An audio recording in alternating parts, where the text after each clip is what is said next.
adjuntó unas películas turcas que son de muy difícil acceso realmente en el negocio fílmico de las distribuidoras en Argentina, monopolizado mayormente por la industria hollywoodense. No tenemos mucho acceso a ese tipo de películas, así que nos la dejó como un enorme regalo, lo cual se lo agradecemos mucho, no para trabajar en clase, porque mi tema es el vínculo entre literatura y cine, y no sé si voy a poder conseguir esos libros, ni si provienen de textos literarios, pero creo que para nosotros es un aporte fabuloso conocer otro tipo de cine, ¿sí? De otros lugares geográficos. Justamente el otro día estábamos hablando del cine de Medio Oriente o del Lejano Oriente o de los países cercanos a la India, y no tenemos, y mucho menos del cine africano, así que esto me parece de un mérito fabuloso, todo lo que nos puedas compartir. Por otro lado, voy a agradecer a la compañera Alicia, que adjuntó, miren, invocamos juntas el mismo artículo de la Universidad de Quilmes, que con tanta amabilidad y con tanta lectura, ¿no es cierto?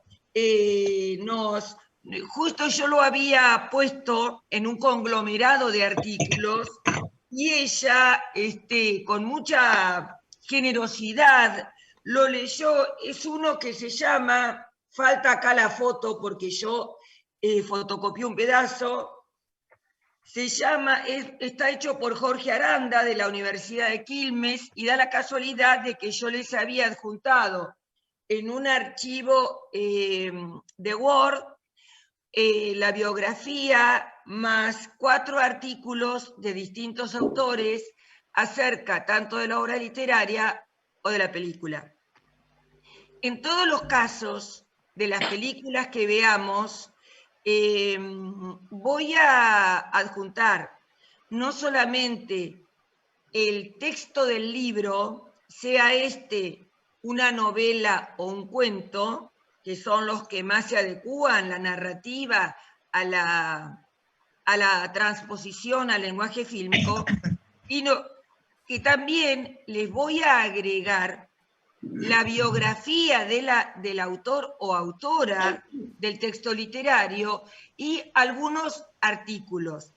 Yo también trabajo, pero me parece demasiado abrumarlos con textos académicos, pero me parece demasiado. Yo creo que con algunos buenos artículos, como este que tenemos de página 12, que asegura calidad, el de la Universidad de Quilmes, hay otro de Editorial Sudamericana, yo les adjunté ahí los datos de quienes escriben y la bibliografía en la que se basaron.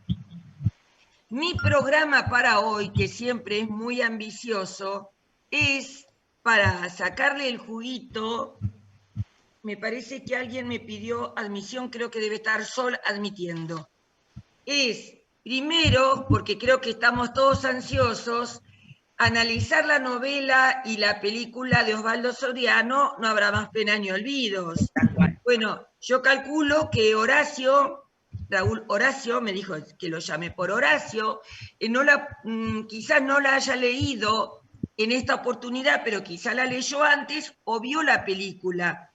Pero con los comentarios te vas a poner al tanto. Habrás visto que en el grupo de Face hay mucho material. Andá de abajo para arriba para ver lo más antiguo. Como un regalo, como un mimo al alma, yo les puse los textos de 3 novelas de Soriano con sus 3 respectivas películas, para que nos mandemos la panzada, como estamos de pandemia, para que nos mandemos la panzada. A veces agrego otras películas. Y hay todavía material que no hemos visto. Entonces, mi programa para hoy es, primero, que nos saquemos todos los gustos de todo lo que queramos decir de la novela y de la peli de Osvaldo Soriano, No habrá más pena ni olvido. Yo calculo que eso nos va a llevar 1 hora. Luego me gustaría ver, porque es necesario para comprender cuestiones exclusivas del lenguaje cinematográfico, los apuntes de película elaborados por Canal Encuentro, que en total duran 17 minutos. Todavía nos queda material teórico, pero eso para verlo hoy, para ponernos más al tanto, porque tenemos que empezar a prestar atención a esos detalles fílmicos. Y luego, que creo que nos lo regaló también Roberto, el cuento de Zaire el Balcón, que yo se los publiqué, y el video que hizo, bueno, ahora se me fue el director, pero lo tenemos ahí, junto con David Stiebel, donde actúa la mujer de David Stiebel y su propio hijo, ¿no? Que era chiquitito, tenía unos 4 años, y ella se llama Fuchs, creo que Mariana Fuchs, que también era actriz. Y la dirigía David Stiebel, David Stiebelberg. Bueno, y eso, la película dura 9 minutos. Está dentro de un video del crítico Peña, que es muy bueno en el mundo de la crítica cinematográfica. El video entero dura 21 minutos. Podemos elegir verlo o no, o ver la película. Bueno, para empezar entonces con el primer punto, me gustaría, yo acá tengo el libro, se los quiero mostrar, en la edición de Seix Barral, una edición económica, que Seix Barral sacó todos los títulos de Soriano hace unos años. Yo los compré algunos en la Feria del Libro, una vez que fui allí a muy bajo precio. Creo que se deben conseguir en las librerías. Lo que trae de bueno este ejemplar es que trae el prólogo de José Pablo Feynman, que sabemos que es un filósofo, no confundir por favor con Eduardo Feynman. José Pablo es un filósofo que ha hecho muchos trabajos, muchos libros editados, y además de amar la literatura, es un cinéfilo consumado, ¿sí? Él escribió un libro precioso sobre análisis cinematográfico que se llama Todavía nos quedará París, o Aún nos quedará París, en relación a la frase de la película, ya no se me fue, vieron el alemán, me tiene acá, de la película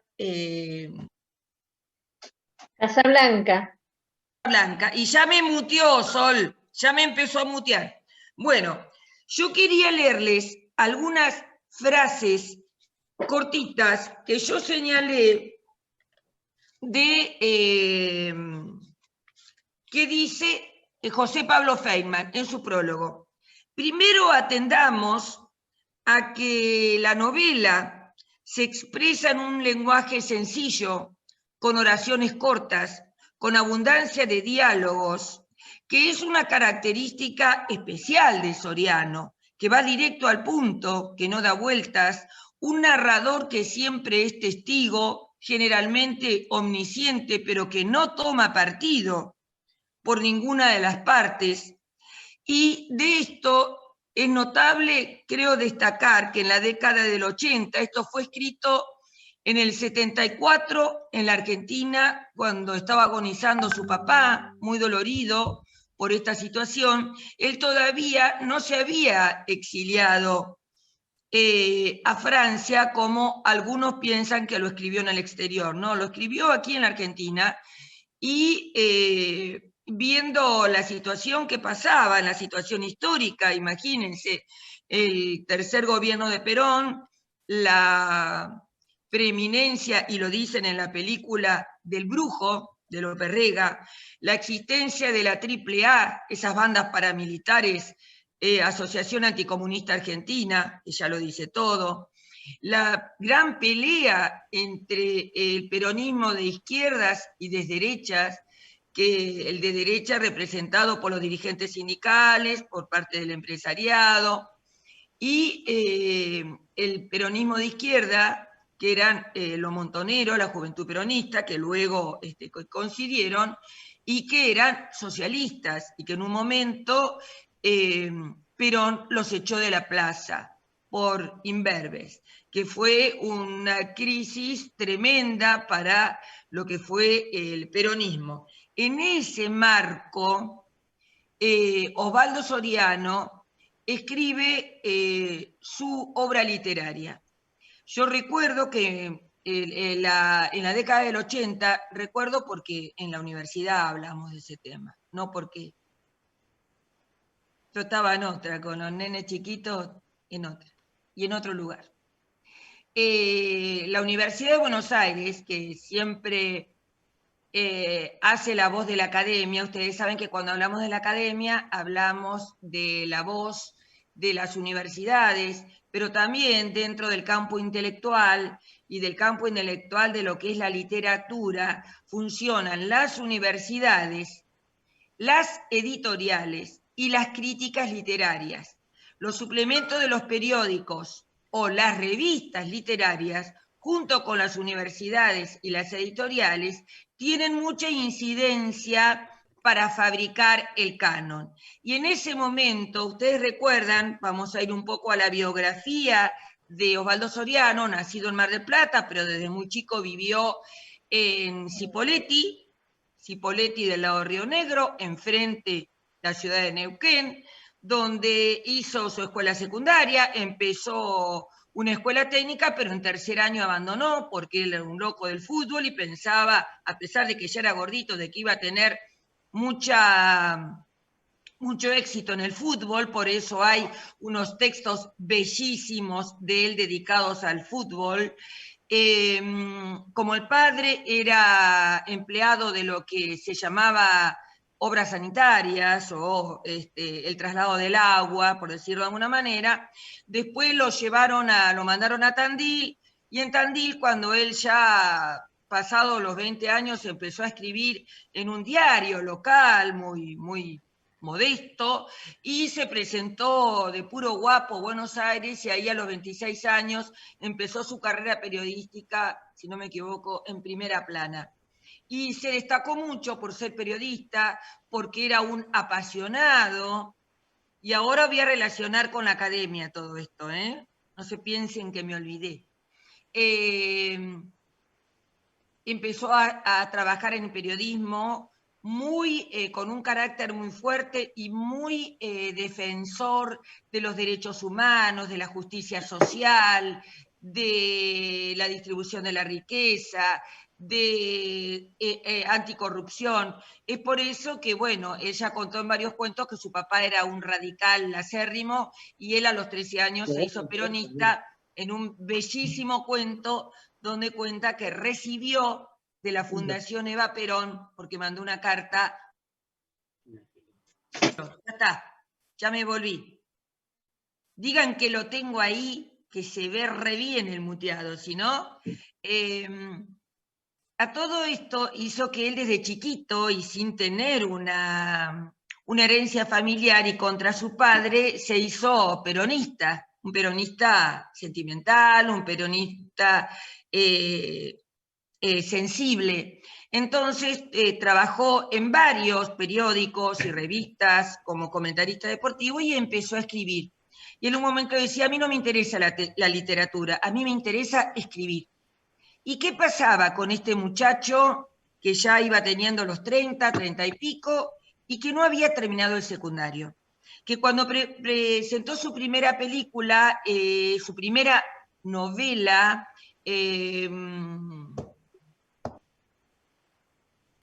fue extrañamente bien acogido por la crítica y se hizo un bestseller y vendió muchísimos libros. Y luego con No habrá más penas y olvido, y luego con Cuarteles de invierno. Sol, que por favor cierren todos los micrófonos para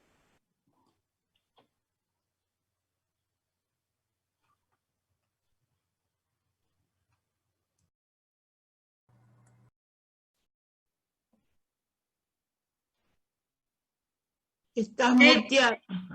Telma, les digo lo que yo veo desde acá. Marita, Aure. Si yo no lo puedo cerrar, no sé qué me pasa con el mouse, que me silencie Sol. Ahí. Bueno,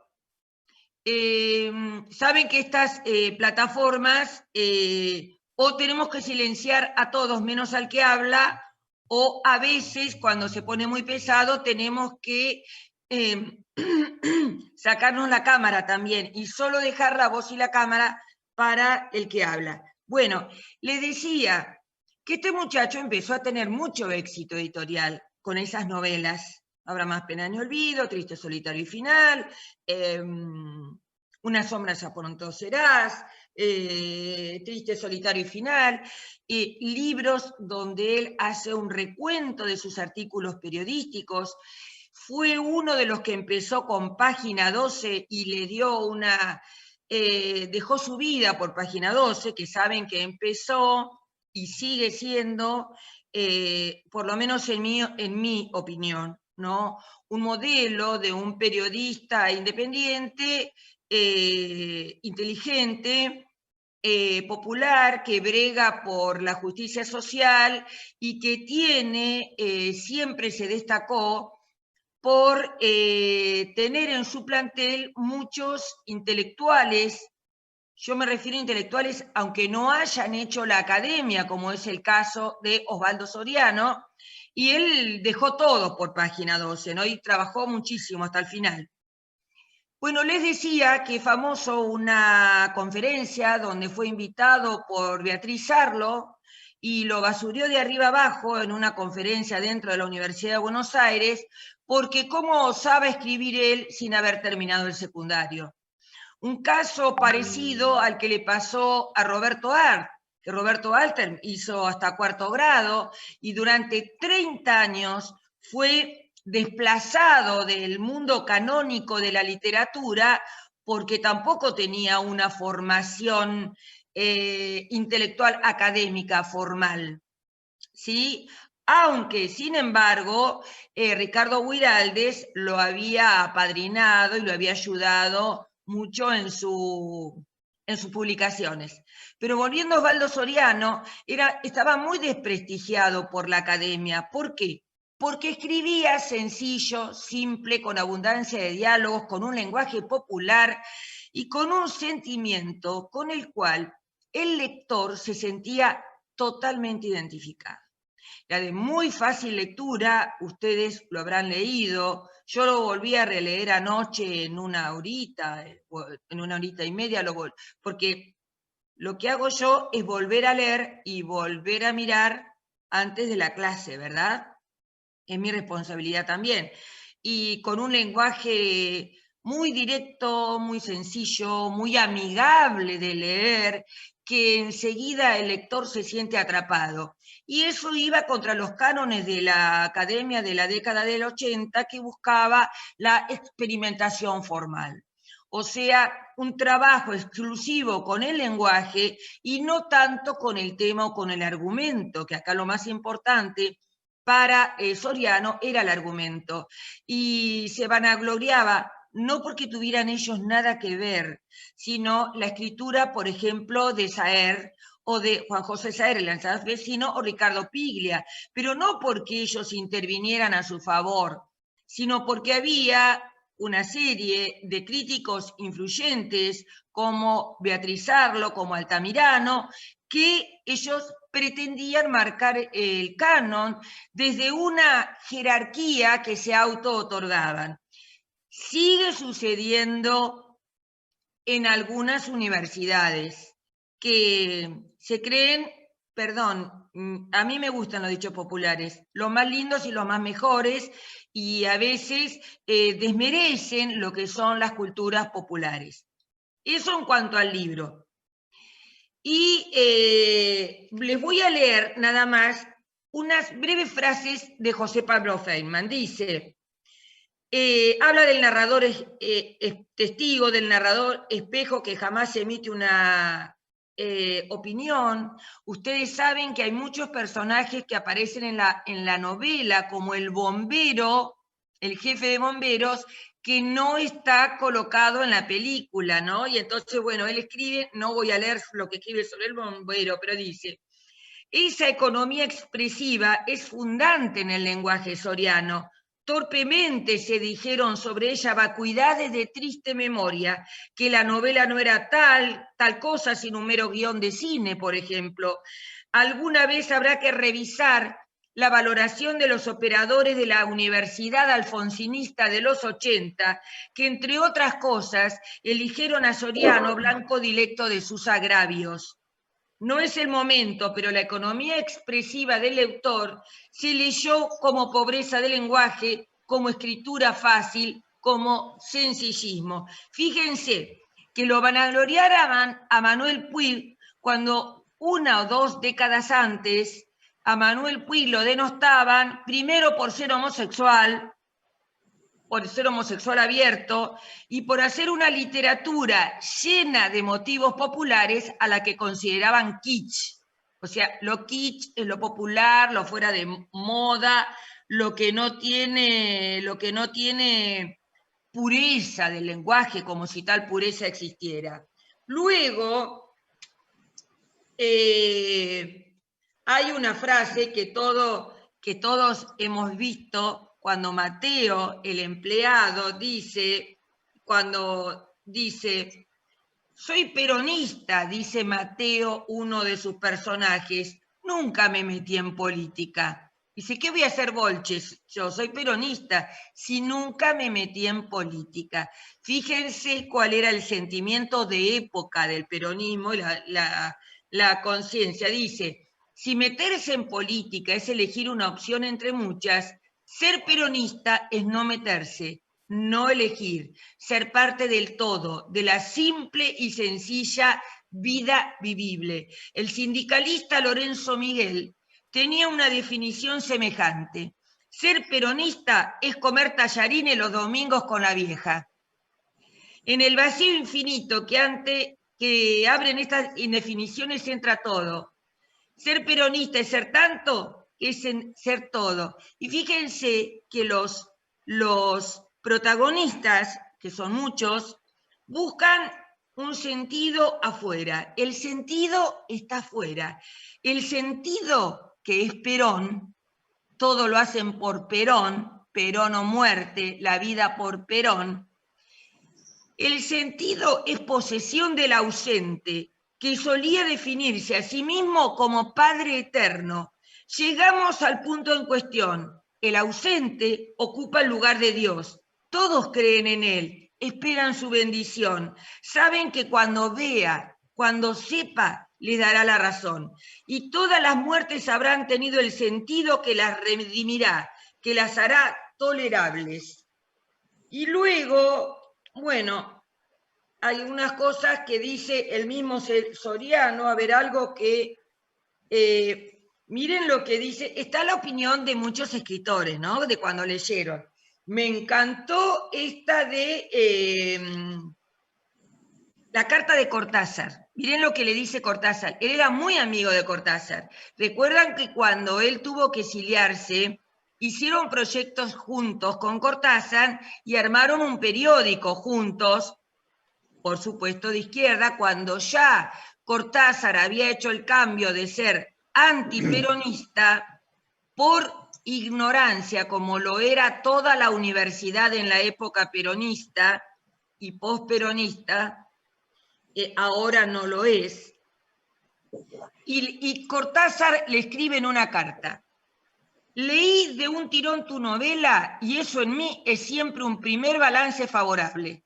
Sigo creyendo que un libro que agarra da ya la prueba de su calidad.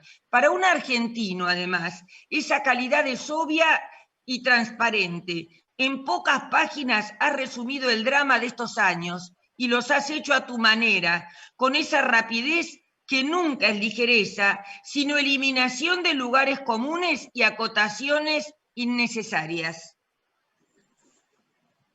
Y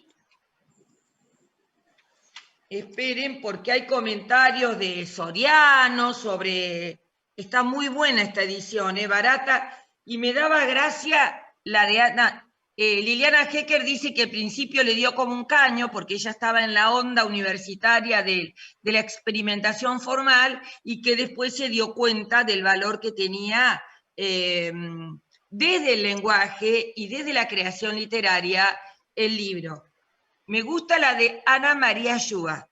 Todos conocemos a Ana María Yuga, es una excelente escritora argentina de todos los géneros, infantil, para adultos, maravilloso.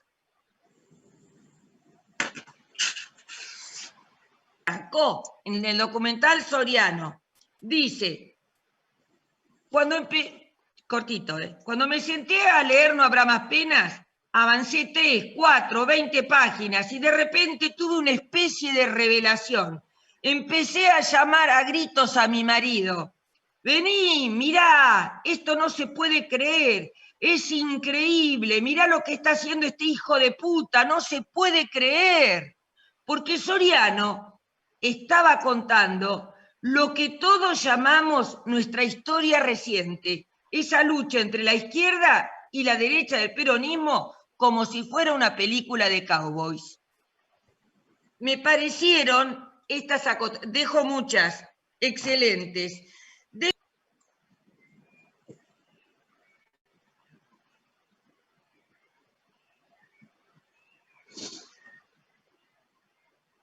Estás muteada. Dice, ¿alguien tiene el micrófono? Mateo, ay, la gran flauta, dice, se me pone un cartel adelante, parafraseando a Gatica. Mateo, Enrique, contanos eso que dijiste. Mateo, parafraseando. ¡Ah! Claro, porque esa Ya es te una frase de entendí. Gatica y que la usa Leonardo Fabio en su película. Yo sé, pero alguien tiene abierto, gente, se me apaga todo el tiempo. Bueno, en cuanto al material que yo les di, hay distintos autores. Mire, el que nos señaló con mucha agudeza Alicia, no la veo Alicia, no sé. Sí, Alicia. Alicia, vos habías puesto, ¿no? Desmuteate. Muteate, Alicia. Ay, se me corta. Alicia, date el... Acá estoy. Vos habías puesto esto, ¿no?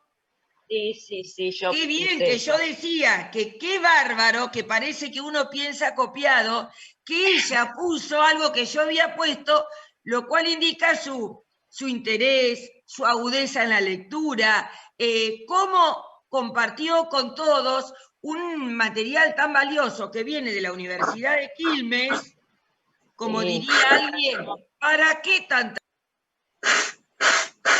Yo lo vi redondito. Ay. Respecto de lo que vos hablabas hoy, yo creo que es decir, el artista de una persona es el poder comunicar. Porque no solamente Soriano, tenemos el ejemplo de Saramago, que era analfabeto hasta los 18 años.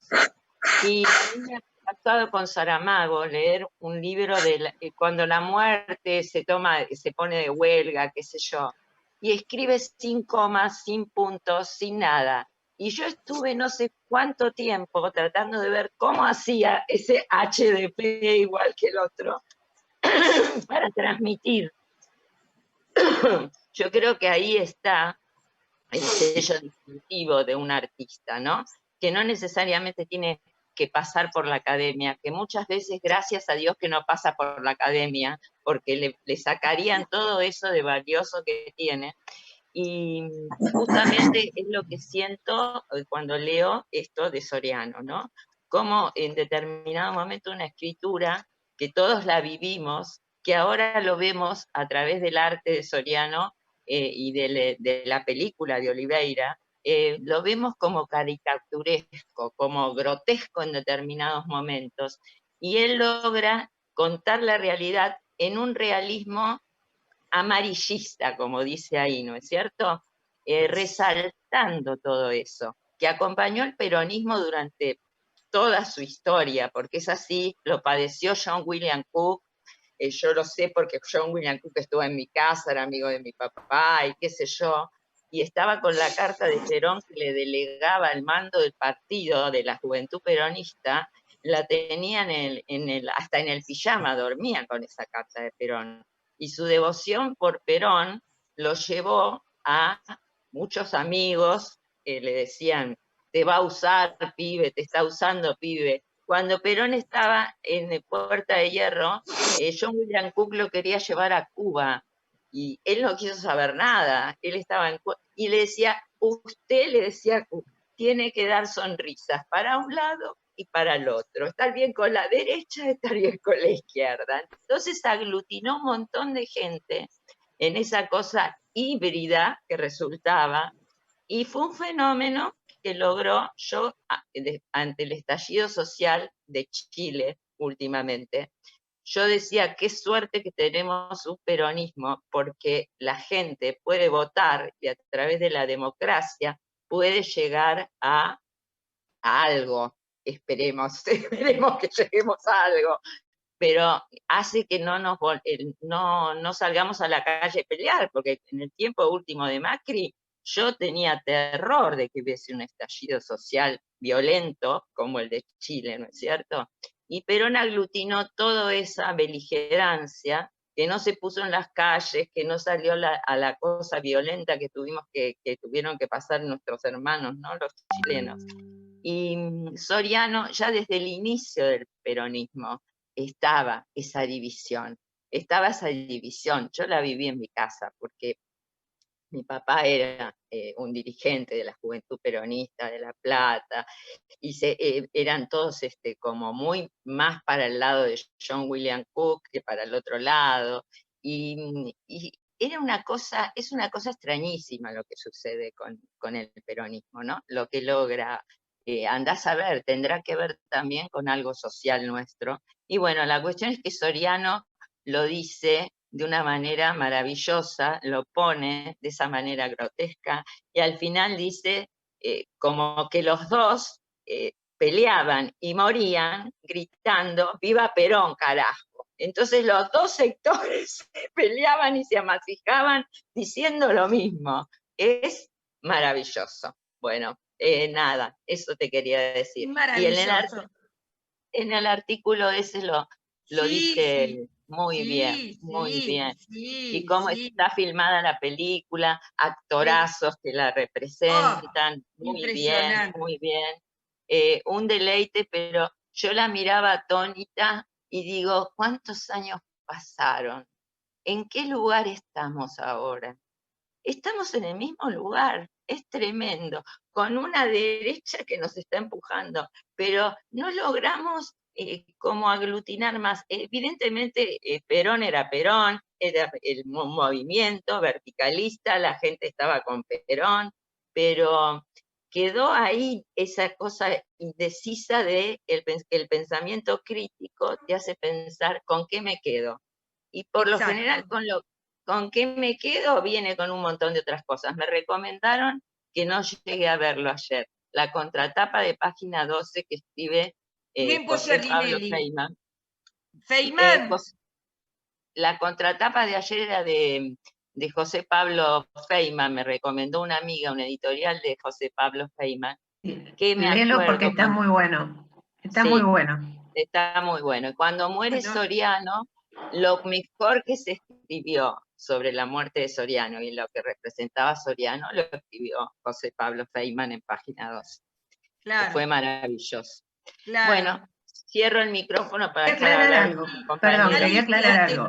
Está más referido al voto Venezuela. Lo de José Pablo Feynman está más referido a lo del voto Venezuela. Sí, el voto Venezuela. Es un análisis de eso. Yo digo lo de cuando murió Soriano, lo que escribió de Soriano, pero me recomendaron que lea con respecto a eso, ¿no? A lo del voto de Venezuela. Lo voy a leer. Bueno, y también me recomendaron el de Mempo Giardinelli, que está Acá les leo algunos mensajes que han puesto los compañeros. Enrique dice, la academia estropea a muchos, aunque algunos ya nacen estropeados como Lazarlo. Después Héctor dice, el hecho maldito del país burgués, decía Cook. Y Enrique pregunta, Alicia, ¿tu papá sería del peronismo de base? Sol, la PAME esta estaba, sí, estaba pidiendo admitirse y no tengo la menor idea de quién es. No sé quién es. Puede ser alguien que esté con el nombre de un hijo, de una nieta. Bueno, es que no, me pasó recién, Sol, perdón que hablo, estoy contestándole a Sol. Y admitila, yo no tengo idea de quién será Pame. No sé quién es. Y si le preguntamos, ella no mi puede alter leer. ego, Pame. Pame es mi alter ego. Yo el otro día salí con el nombre de Pame. Claro, bueno, Alicia, te voy a agradecer mucho toda tu intervención, y porque es muy valioso todo lo que dijiste, y yo preparé para hoy de 3 de los articulistas para leer un cachito, porque unos hablan, Jaime Molina al principio habla de que se trata de un esperpento. Ustedes vieron que el esperpento es una clase de grotesco. Si alguien tiene... Sí, Alicia, decime. No, quiero contestar al compañero que me preguntó de mi papá. Sí. Le contesto rápido. Mis papás eran de La Plata y vivían a la vuelta de lo de John William Cook. Si bien ellos pertenecían a una familia burguesa, mi abuelo escribía y dirigía el suplemento literario de La Nación, vinieron de España y bueno, y vivían a la vuelta de John William Cook, que también era un burgués acomodado, se hicieron muy amigos, y todos los hijos, mi tío Juan José tomó el Regimiento 1 de Infantería de La Plata con Cogorno, estaba primero buscado en la lista para fusilarlo. Mi papá era de la Juventud Peronista, muy revolucionario. Y John William Cook, aparte de ser amigo de ellos, estuvo, cuando lo perseguía la Revolución Libertadora, estaba escondido en la casa de Mía, de Banfield. O sea que ahí se hacían reuniones políticas, estaba Alicia Eguren, estaba toda la gente. Y después mi papá, nos mudamos nosotros, ya con nosotros chiquitos, a Mar del Plata, y a mi viejo lo vinieron a buscar a punta de fusil y se lo trajeron para Buenos Aires. O sea, una historia familiar muy metida en la militancia.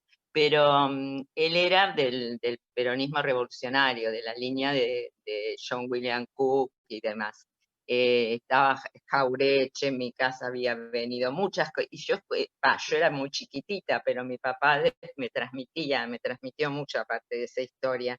Él no estaba de acuerdo con el peronismo de derecha, digamos, él le recriminaba a Perón eso, que no había podido dar el salto para concretar una revolución más de tipo beligerante, ¿no? Así que bueno, por ahí me viene a mí lo del peronismo. Bueno, pues, listo, cierro. Alicia, muy valioso tu aporte, ¿eh?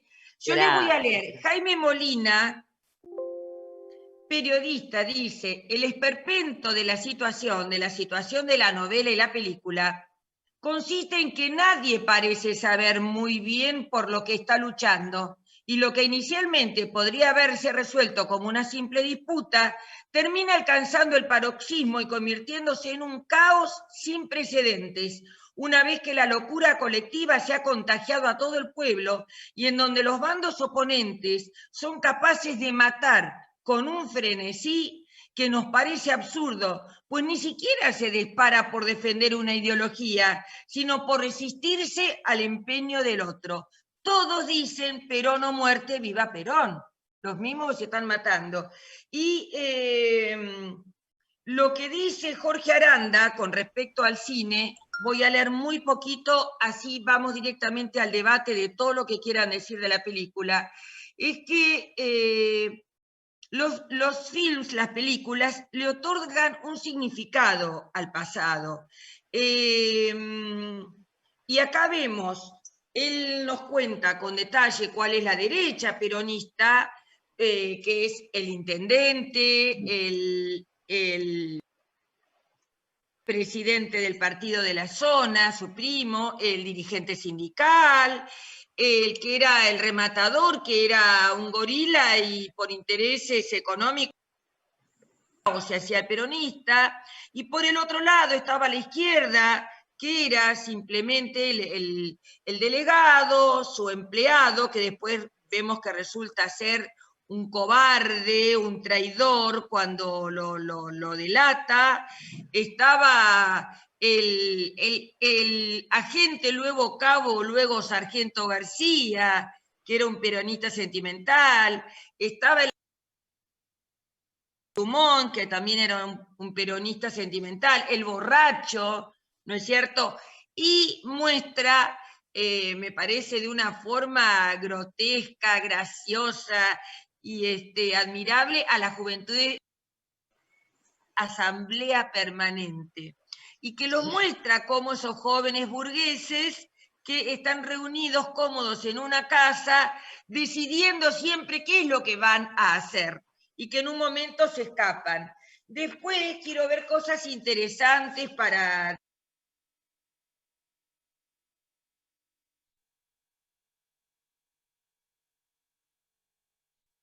Puta, entre... Sol, se me apaga permanentemente el audio, no sé si lo podés solucionar. El conflicto se centra en la disputa entre dos facciones del peronismo. Uno se llama la patria peronista y el otro la patria socialista. A ver, ¿qué otra cosa interesante? Las maniobras que hace el antagonista Reinaldo, el secretario de la CGT, deja todo como borregos. Después, con respecto a lo fílmico, me parece interesante lo que este autor dice, que en las primeras escenas Olivera utiliza planos generales que describen una clara y tranquila mañana pueblerina en la ya legendaria Colonia Vela, con desplazamientos de la cámara en el espacio, el traveling, ¿se acuerdan? El que va sobre las vías, recorre las calles del pueblo, de fondo se escucha la canción Amar amando, cuya letra nos sugiere las pasiones en juego. Amar es no hacer trampa, es dar la cara, ser amado por el pueblo y jugarse por el pueblo. Recuerden que hablan de que va a venir a actuar Horacio Guaraní en esa publicidad, que justo es el autor de esta canción. Sobre los paredones puede leerse Viva Perón, Evita Vive, Juventud Peronista. La música, junto con las pintadas, funciona anticipando lo que vendrá, crea la atmósfera. Los diálogos son cortos, simples. La escala de planos, la angulación y los movimientos de cámara cumplen un rol decisivo, porque enfatizan lo que se quiere narrar. Esto puede observarse en el cuadro en el que Suprino instruye a Llano sin dar lugar a disentir que hay infiltrados en la delegación. Es un plano entero en el que se ve al interventor por encima, ¿vieron? Más alto que el comisario, imponiendo su posición de jerarquía, autoridad, demostrando que la orden viene de arriba. A mí me daba mucha gracia que se para derecho Héctor Bidonde, el actor, y Rani, que es más bajo, hace como un movimiento de hombros, y que solo ese movimiento de hombros es tan sugerente, como acepto lo que me decís, yo voy a estar con vos. Luego me pareció muy interesante el tema de los cuadros, cómo estaba el cuadro de Perón en la comisaría, el tema de la violencia como elemento central, el tema de la tortura en la escuela, donde se ven las imágenes de los chicos, cómo se caen mientras él lo torturan salvajemente. Y luego, por último, algo que dijo, que dice el último autor ahora, esperen que no, que estoy viendo acá donde está, que es Cine Latino de Humor Negro, Alfredo Antonio Fernández, que dice que Soriano se pregunta, ¿qué era eso de que Perón bautizara como peronistas a quienes no lo eran y echara a quienes sí lo eran? Todo esto que tiene explicaciones políticas, a mí me parecía políticamente siniestro, dice Osvaldo Soriano. El film, para terminar ya, ¿no? El film y la novela asumen con éxito la fórmula de Hemingway, ser breves y exactos. La duración del film es de 80 minutos. La extensión de la novela es de 100 páginas. Y tanto la novela como el film se ajustan a la fórmula clásica de principio y desarrollo y fin. Y otra cosa que dice este autor, basándose en Bastín, es la carnavalización. Vieron que cuando hablamos de la carnavalización es ese sustraerse, contraerse del orden establecido y trastocarlo. Ahí ya no hay orden, es un caos. Bueno, ahora yo dejo de hablar y me cuentan todo lo que me quieran contar. Todo. María Elcira Peralta, dale, María Elcira, date el audio. Y después Enrique, dale. Hola. Sí, yo lo que quería decir por ahí es, no específicamente de la película, pero sí, tanto el libro como la película está muy fuerte en estos momentos, en Bahía Blanca específicamente, porque se está llevando en la Universidad del Sur el juicio de integrantes de la AAA. O sea, todo eso que si uno mira el juicio que se puede ver se puede ver por internet, es muy, muy interesante porque todo lo que se está ventilando tiene que ver con esa organización de la AAA, de la patota sindical y de todo eso. O sea, todo eso está muy actual en este momento, lo de la película, que me pareció extraordinaria. Ya la había visto, pero volverla a ver y volver a leer el libro a uno le refresca un montón de cosas. Eso me estuvo movilizada toda la semana. Nada más. Bueno, gracias, Elcira. E invitar a verlo en los juicios. Está muy, muy interesante la participación de los testigos. Y la gente que está de acá de Bahía, Telma, Enrique, todos hemos estado siempre participando de eso y es muy interesante. Bueno, espero las riquezas que van a aportar todos los demás. Bueno, es fundamental, no sé al resto, hacerle una devolución a Elcira porque es tan procedente, es tan adecuado lo que ella dijo. ¿Cómo vemos a la vuelta de la historia, después de casi 50 años, estamos hablando de que él habla del 74, estamos en 2020, o sea, 36 años, cómo por suerte, yo digo no por suerte, sino por vocación del peronismo, porque ya sabemos lo que pasó durante los 4 años de Macri con los juicios, a pesar de que lentamente fueron avanzando, de que se pueda, de que no prescriban los crímenes de lesa humanidad, y cómo esto tiene directa relación con la película, lo que comienza mostrando la película, hoy qué vuelta tiene, y que esperemos que la justicia, que el Poder Judicial en realidad, que tiene tantas fallas, pero también tiene algunos aciertos, tiene algunos jueces justos y muchos jueces injustos, burgueses, de derecha, misóginos, haga justicia, ¿sí? Que haga justicia. Muy, muy claro lo tuyo, Elcira. Enrique, vos querías... Sí, yo lo que quería aportar eran dos cosas. Una, un personaje que es secundario, pero a la vez principal, y que es Cerviño, el papel que representa Ulises Dumont, ¿no?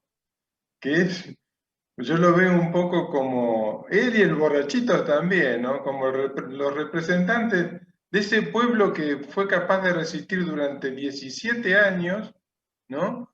Y que todo el poder establecido con imperialista y con la clase dominante en nuestro país, no pudieron derrotar a una fuerza social que finalmente pudo volver a reconstruirse y se sigue reconstruyendo permanentemente, ¿no? Se me pareció muy interesante porque muestra la heroicidad y a la vez el ingenio que se ha sabido valer siempre ese pueblo para estar presente, para resistir tiranías que fueron pero realmente terribles, ¿no? Y la otra cosa que quería también marcar es que la película se estrenó justo después que cayó el gobierno militar, ¿no? Y que muchos estiman que terminó favoreciendo que subiera Alfonsín, ¿no? En esas elecciones, al mostrar un peronismo que se enfrentaban entre ellos, que producía tanta violencia, y creo que sí, que no hay ninguna duda que favoreció sobre todo en la gente de clase media baja, digamos, que dijo no quería saber nada con el peronismo. Eso quería aportar. Gracias, Enrique. Es cierto, todos los que analizan el momento en que la película fue dada a conocer, hablan de que fue tildada de oportunista porque realmente el mostrar el caos en el peronismo hizo que votaran a Alfonsín, eso es cierto. Y lo de los personajes populares, bien de abajo, como el de Ulises Dumont y Miguel Ángel Solá, continúan hasta ahora, son los que dicen el peronismo es un sentimiento por fuera de las ideologías intelectuales, porque en realidad yo creo que están hablando, eso del sentimiento habla de solidaridad. Hablo desde que yo no soy afiliada a ningún partido, pero tengo mi ideología formada y muchos años de vida y de estudio y de observación de la realidad, como creo que todas las tenemos acá. No es que estamos hablando pero estamos haciendo un análisis de la realidad. Sí, y me pedía Marcelo, creo, la palabra. Dale, Marcelo. Sí, justo coincide con lo que comentaba recién Enrique. Les iba a dar un par de apuntecitos fílmicos. La película se estrena el 22 de septiembre del 83, 3 meses antes de la asunción de Alfonsín. Y pertenece a la productora Aries, Cinematográfica Argentina, que es la productora de Olivera y Ayala. Ellos, uno dirigía y el otro producía alternativamente. Cuando uno dirigía, el otro producía y viceversa. La productora comenzó en el año 58 con El Jefe de Olivera. Podría decirse que él fue la última gran productora de la época de oro del cine argentino. Ya después se fue diluyendo esa situación. Y son los años en los que coinciden cierta temática por ahí más bien social. Son los años del Plata Dulce, del Arreglo, de las películas de Aristará, El último día de la víctima, Tiempo de revancha, curiosamente todas protagonizadas por Federico Lupi. Y la productora, bueno, luego fue manteniéndose viva gracias al cine, curiosamente al cine de Porcel y Olmedo, que era el que la mantenía económicamente sustentable. Y ellos hicieron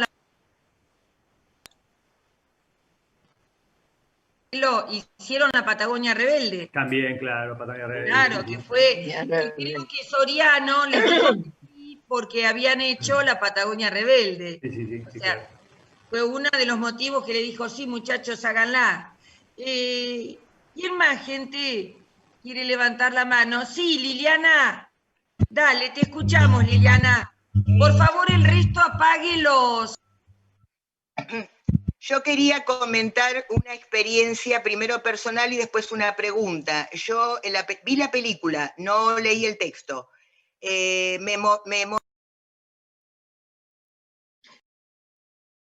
Volvete a dar Muteada. No te escuchamos, Liliana. ¿Ahora?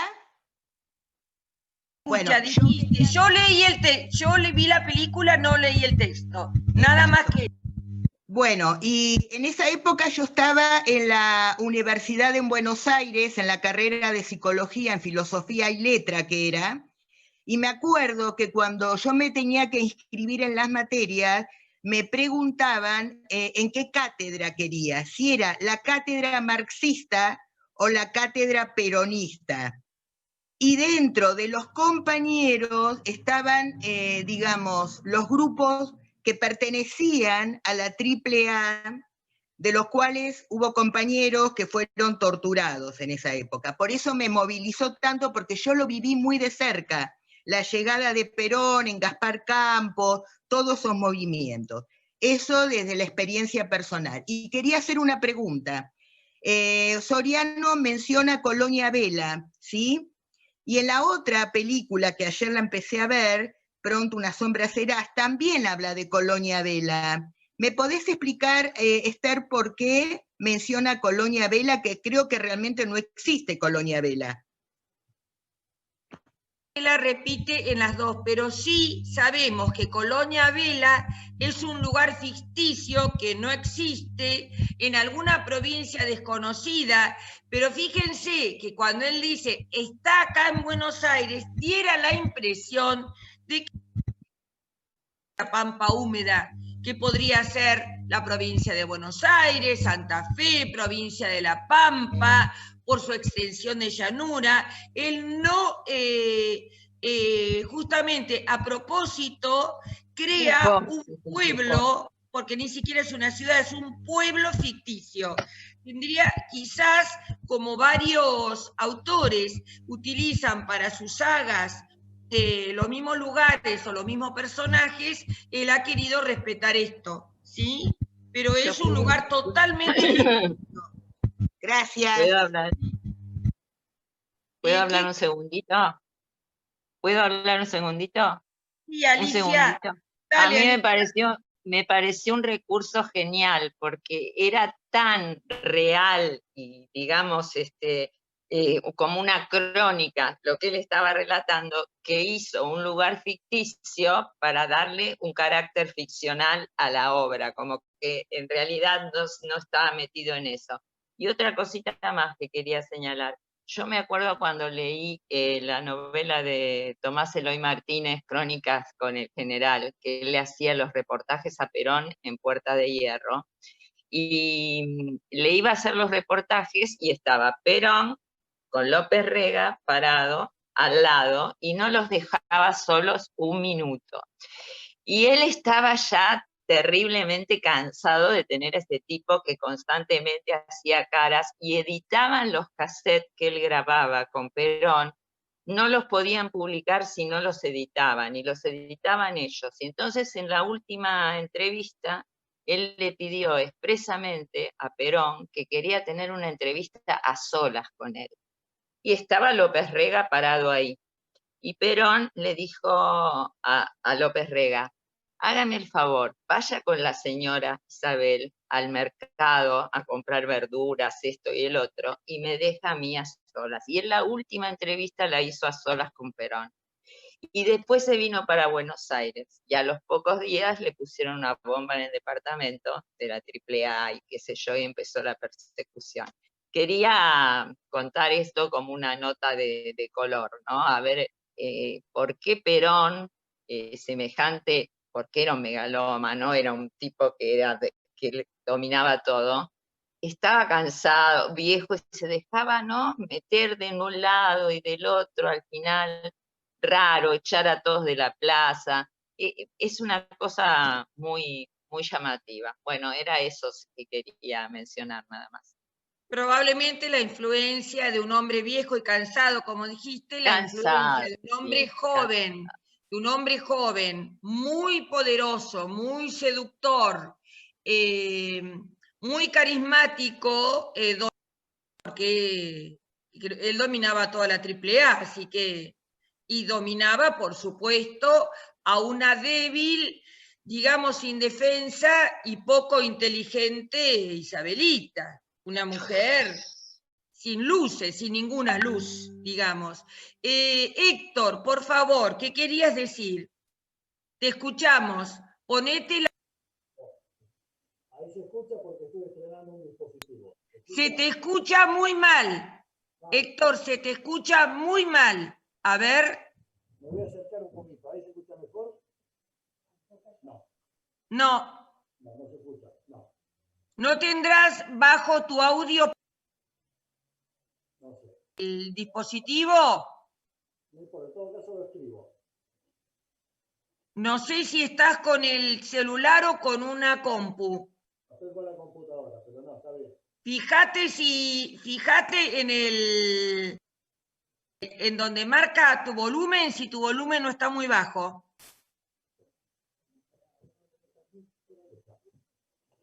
Donde marca el volumen, ¿viste? Del aparato. A ver, háblanos. ¿Se escucha mejor? Sí. ¿Se escucha un poquito mejor? Bueno. No, un poquito. Bueno. Gritanos. Está bien, yo quería hablar de un tema que hace más que nada al relato cinematográfico. Me parece muy interesante el uso del montaje que hacen en la película. Usar, digamos, ahí hay una contradicción, si esto es montaje paralelo o montaje alterno. O sea, a medida que va mostrando en la película escenas, por ejemplo, cuando lo están torturando a Fuentes, y escenas, digamos, en ese momento de los chicos de la JP, el libro y la película usan ese tipo de montaje. En literatura no sé cómo se llama. Me parece que está brillantemente llevado a cabo. Otro tema que me queda poco claro, ¿qué pasó con Felisa, que era la mujer de Fuentes?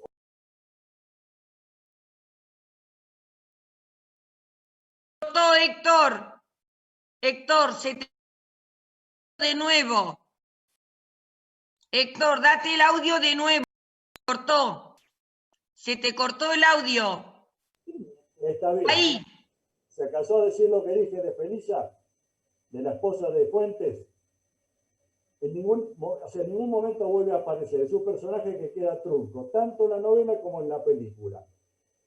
Otra diferencia que le veo es en el comienzo. En el comienzo de la película te sitúa en un lugar. Esto es Colonia Vela, un lugar incierto en una provincia incierta. El libro comienza directamente con el diálogo entre Fuentes y el comisario.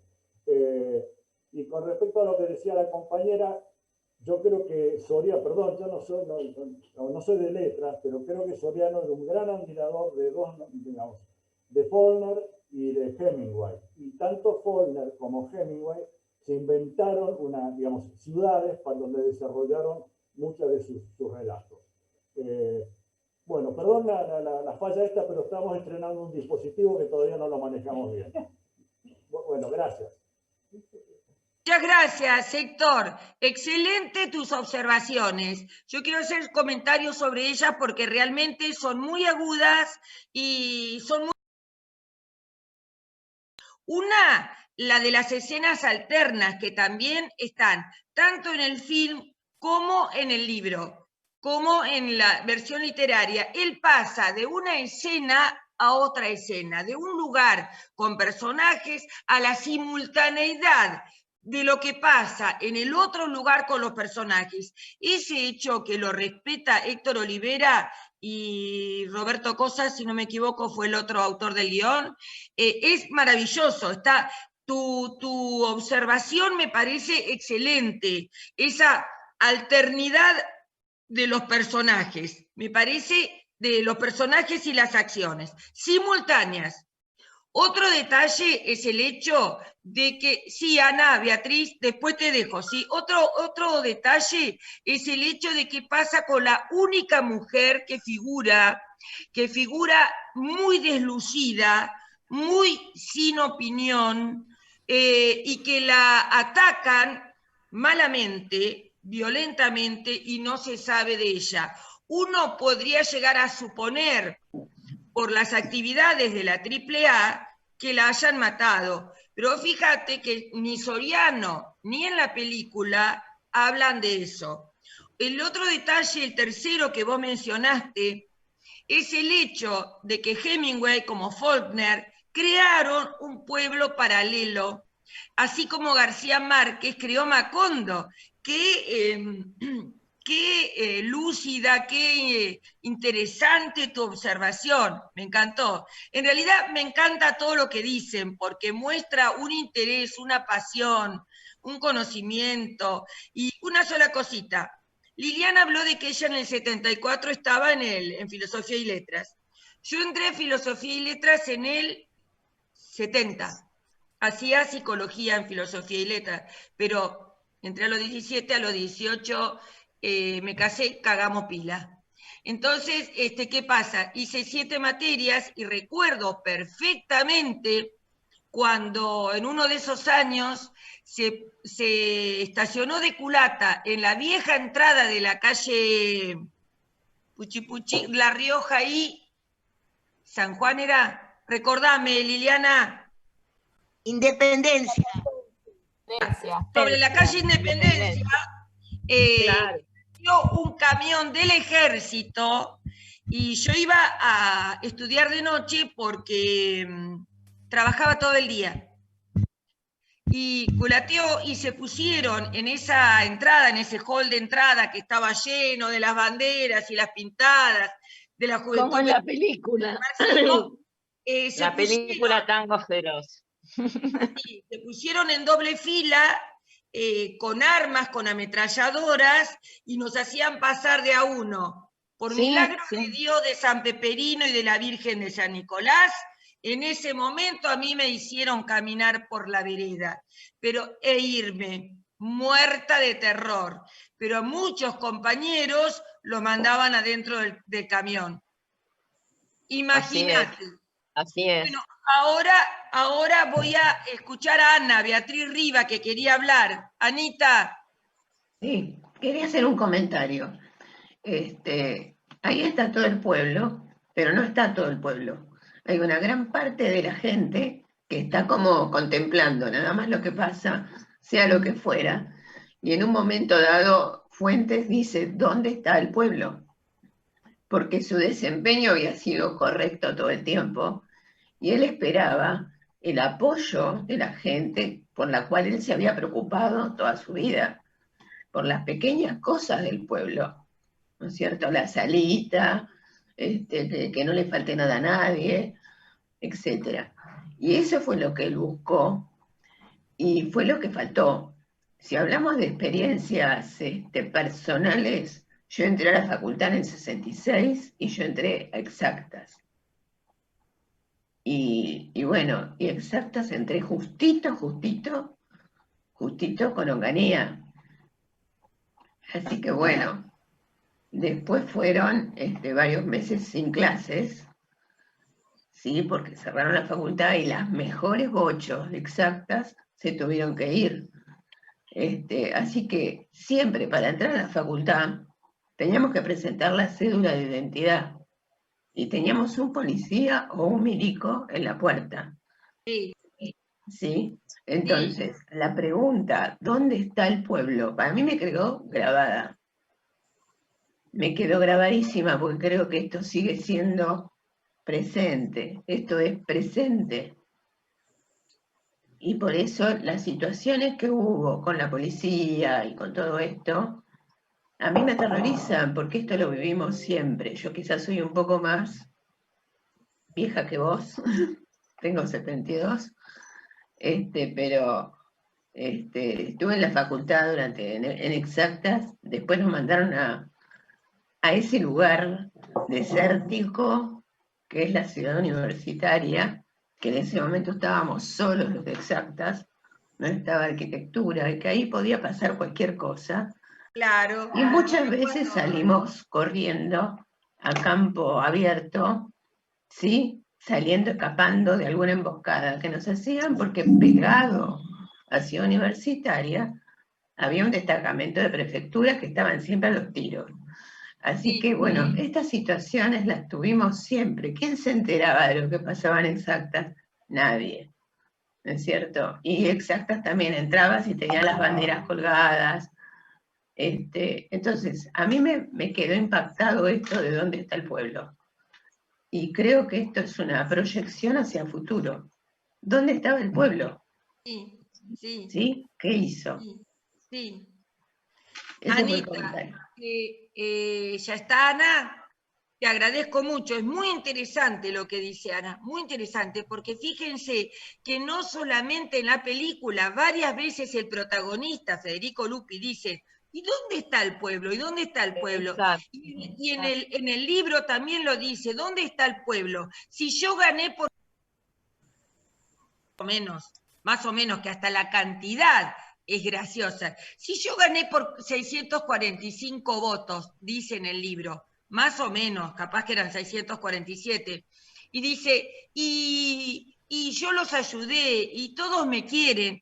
Fíjense que él había mandado a su primo a buscar fondos para ampliar la sala médica. Había mandado al intendente Guglielmini, y en lugar de hacer eso, fue a conspirar contra él para sacarlo.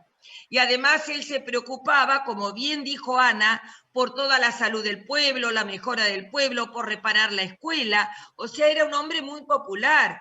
Y vemos ahí, por ejemplo, la actitud de dos viejas, que muestran ahí como dos viejas, como que uno no sabe bien a favor de quién están. Y se ve en algunas partes de la película al pueblo yendo y viniendo como a un espectáculo. Como si fuera un circo, pero no toman partido. Y qué bien lo que dice Ana y lo que dicen otros que están pronunciando, la toma de los policías armados hace 2 semanas a la casa del presidente y a la del gobernador de Buenos Aires, y en ciertos sectores estratégicos de las rutas y los puentes, armados, la policía, y si uno les preguntaba, no sabían qué carancho estaban haciendo ahí, cómo eran que eran manejados, quién los estaba manejando. Sin duda la derecha, pero ¿quiénes? Y a mí también, con esta película, se me revuelven bastante las tripas, porque hoy en día, como muy bien dice Ana, ¿dónde está el pueblo? ¿Qué pasa con el pueblo? Y yo que vivo experiencias de la extrema derecha en gente muy conocida, me da mucho terror, porque el odio del que se han provisto, que lo tienen como inserto en el ADN, es tan impresionante como no lo he visto nunca en mi vida. Y yo, Ana, tengo 68 años, no hay tanta diferencia. Y tengo mucha proximidad con gente de muy de derecha. Y es aterrador escucharlos. Yo creo que es peor que la película, peor. Y son capaces de todo. Y a sus hijos, cómo le están laburando el cerebro. A sus hijos adolescentes. Es impresionante. Bueno, Alicia López, sí, te escuchamos, Alicia. Sí, hay que pensar cómo los medios de comunicación están manejando a toda esa gente que evidentemente no piensa mucho. O sea, repite lo que los medios de comunicación dicen. Porque si vos les preguntás por qué están acá y uno te dice una cosa, otro te dice otra, otros que no saben. Entonces, sabemos el poder de los medios de comunicación. Adriana nos pregunta, ¿dónde estaba el pueblo en el 2015? Sin ninguna duda, sin ninguna duda. Muy bien lo que decís, Alicia. Una sola cosita te voy a decir. A veces hay gente muy preparada, académica, mucha gente académica, de veras, no como el falso ingeniero, que está en la recontra derecha. Horacio, te escuchamos. Sí, 2 o 3 cosas. Saliendo de la película como tal, yo creo que en cierto modo formó parte de la campaña electoral del 83. Yo la junto con La República Perdida, las dos son, más allá de que Soriano lo escribió en los 70, Olivera y demás eran parte del alfonsinismo, y un poco también usaron esta película y el mismo movimiento usó la otra como una forma de plantear en plena campaña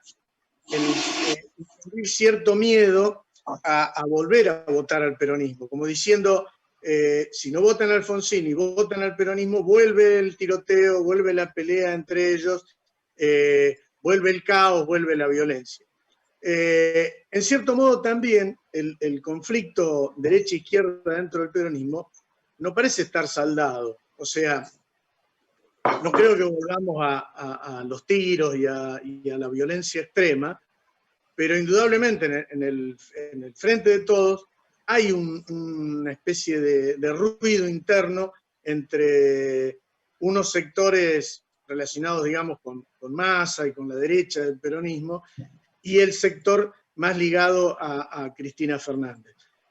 Me da la impresión de que Alberto lo va llevando, pero a veces algunas contradicciones en algunas decisiones o en la implementación de algo de lo que baja el gobierno, se nota cierta tensión en el medio que podemos referenciarla a esa vieja diferencia que se dio siempre dentro del peronismo, ¿no? En los 50, en los 70, y que creo que en cierto modo se sigue produciendo. Por supuesto, como es un movimiento tan amplio, es difícil sintetizarlo o unirlo de esa forma, pero bueno, creo que es la tarea. Nada más. Exacto, Horacio, lo has descrito con una precisión, no importa, te vemos a vos. Lo has descrito con una precisión y con una sencillez que le faltaría el monito nada más. Perfecto cómo describiste la historia y la actualidad del peronismo, como un movimiento que aúna las derechas y las izquierdas, y que es muy difícil la convivencia y los pactos. Enrique, ¿nos querías decir algo? Date la voz, Enrique. Sí. Y después Marita. No quiero tampoco abarcar, ya hablé bastante, pero simplemente lo que puse en el chat, que tengamos en cuenta, porque estamos hablando de todo lo que por ahí estamos, lo que hemos perdido, lo que no hemos hecho, pero fue muy importante que en el 2019 el pueblo votó contra la oligarquía, el imperialismo, el FMI y los medios hegemónicos. Eso no tenemos que olvidarnos. Ellos creían que tenían asegurada la reelección de Macri, y la verdad que en cualquier otro lado, pero hubiera sucedido eso. Por supuesto, si hubieran sido un poco más inteligentes y hubieran repartido algo de esa plata en vez de llevársela toda afuera, ¿no? Pero bueno, fíjense que votar en contra de todo eso y ganar la elección, que fue por 8 puntos, a lo mejor pensábamos que iba a ser más, fue algo impresionante. Bueno, ahora estamos en ese juego de a ver si realmente se puede ¿cómo se puede decir? Consolidar ese proyecto o no. Esta es la parte difícil, digamos, ¿no? La parte que hay que construir sobre esos cimientos que están realmente muy flojos, que están montados sobre arena, por decir así. Claro, claro. Marita, te agradezco, Enrique. Marita, date la voz, por favor.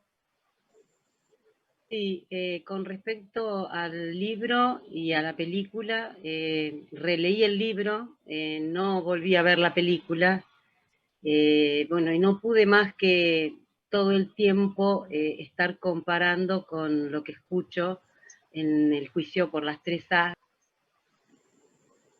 Te muteaste, Marita, volví a darte eso, ahí está.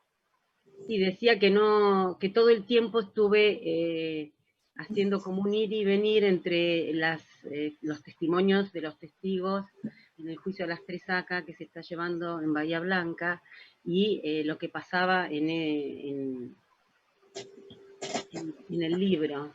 Se me ocurrió pensar que era de necesaria incorporación al juicio la lectura de este libro, ¿no? Para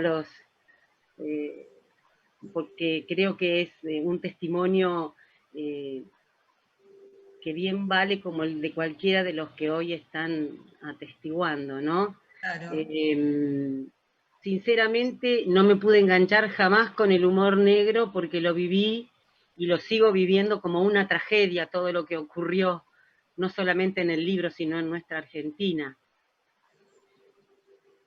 En el año 75 era alumna de 5º año de la escuela secundaria y nos cruzábamos en los pasillos con los matones de la AAA, con esa famosa misión Ivanesevich que me hizo recordar mucho al planteo que se hace en el libro de la intervención en este lugar con este delegado de izquierda, como lo mencionan. Con respecto a las elecciones del 83, que se habló de la influencia de este libro, película, quiero recordar que, como todos lo deben saber, que quien fue como candidato del peronismo era nada más ni nada menos que Italo Luder con Herminio Iglesias, dos lindas figuritas que si no se hubieran muerto hubieran tenido que ser juzgados también en este momento. Y también para terminar, un poco por lo que he escuchado, yo personalmente no adhiero a esa imagen tan ingenua desde mi punto de vista de lo que era el general Perón y de lo que él significó para el establecimiento de la AAA. Muy interesante, Marita, es muy interesante y muy oportuno escuchar otras voces y escuchar otros criterios, de los cuales muchos también estamos de acuerdo, porque el hecho de convenir con determinada lectura de la realidad no impide que hagamos simultáneamente la exacta misma lectura de la realidad que hiciste vos, porque incluso hasta en los textos que les he colocado como artículos, menciona eso mismo que vos mencionaste, que Luder era de derecha y había convalidado torturas y hechos atroces, y que Herminio Iglesias era un sindicalista de derecha que quemó el ataúd frente al obelisco, y yo creo que Soriano, en ese sentido, también vieron como hace esa pregunta, ¿cómo es posible que Perón apaña a la derecha y a la izquierda? ¿Qué pasa? Yo creo que Soriano, volviendo al texto, también dudaba, no decía que era un ingenuo. Démosle la interpretación que cada uno quiere.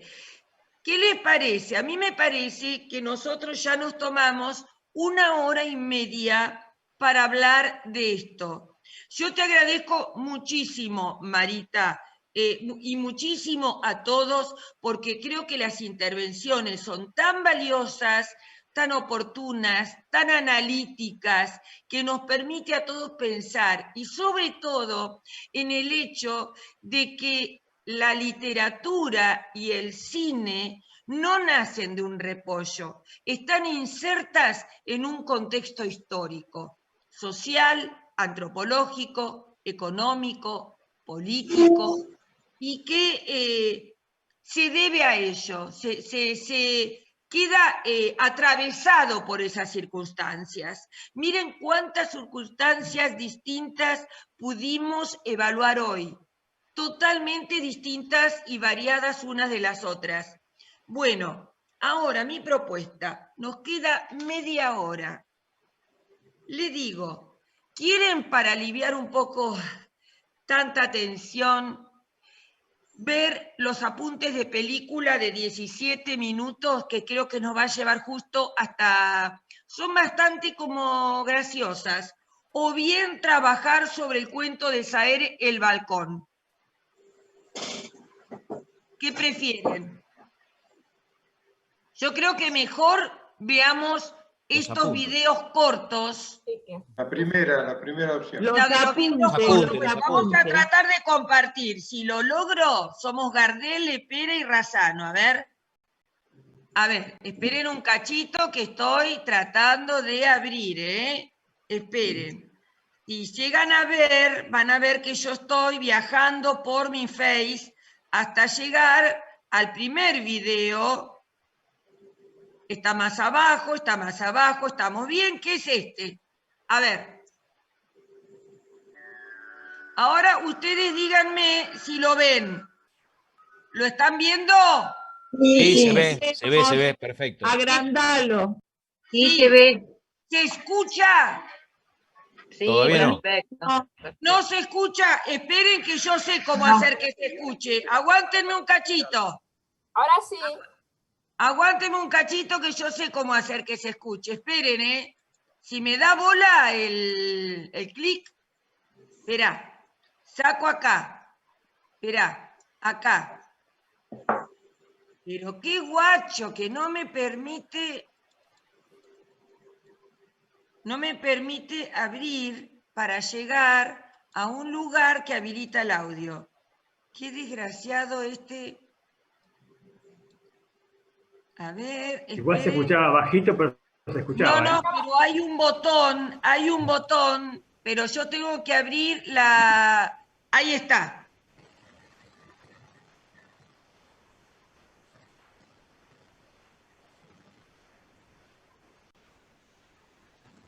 Lo podrías empezar a grabar, pero conviene que estés al tanto de algunos recursos del lenguaje cinematográfico que te pueden ser muy útiles a la hora de narrar, porque como bien dice la profesora...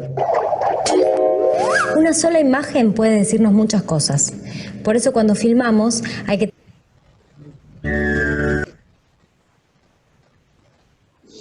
Ahí se escuchaba bien, Esther, ¿eh? ¿Escucha bien? Bueno. Salía bien, perfecto, salía.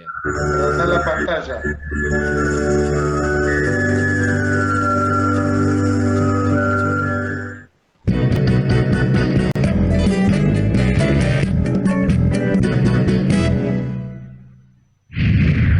Si ya tenés un guión escrito y la cámara para registrarlo, podrías empezar a grabar. Pero conviene que estés al tanto de algunos recursos del lenguaje cinematográfico que te pueden ser muy útiles a la hora de narrar, porque como bien dice la profesora... Una sola imagen puede decirnos muchas cosas. Por eso cuando filmamos hay que tener en cuenta sus posibilidades expresivas en cuanto a encuadre y movimientos de cámara. Lo que encuadra la cámara se llama plano. Hay distintos tamaños de planos, según lo que queramos mostrar.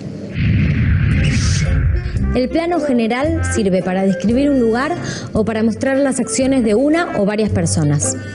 El plano medio es desde la cintura. El primer plano abarca el rostro desde los hombros. Permite apreciar las emociones de la persona y da más intimidad. El plano detalle en general se usa para llamar la atención sobre algo.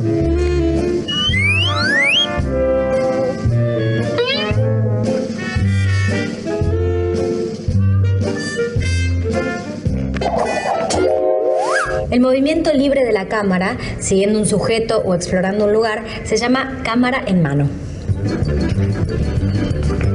La mayor virtud que tiene es la posibilidad de movimiento de la cámara, pero el movimiento tiene que ser controlado para no distraer al espectador.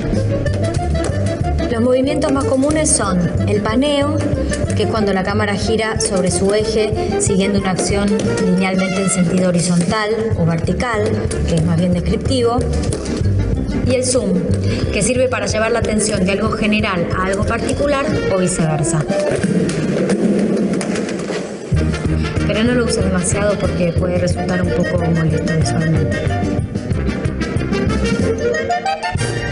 Bueno, creo que ya tenés una idea básica sobre cómo filmar. Acordate siempre de revisar que esté cargada la batería, que haya espacio libre en el DVD, cassette o memoria. Y a la hora de filmar, trata de llevar alargues, adaptadores de enchufe, el cargador de la batería y ¿qué más podemos hacer para prepararnos, Juan? Es importante tener una idea de los planos que querés hacer y de cómo van a ir unidos unos con otros. En mi caso, yo trato de que la cámara no se note, de que esté siempre en función del guión, de los actores y de la acción. Así que planeá, ensayá y largate.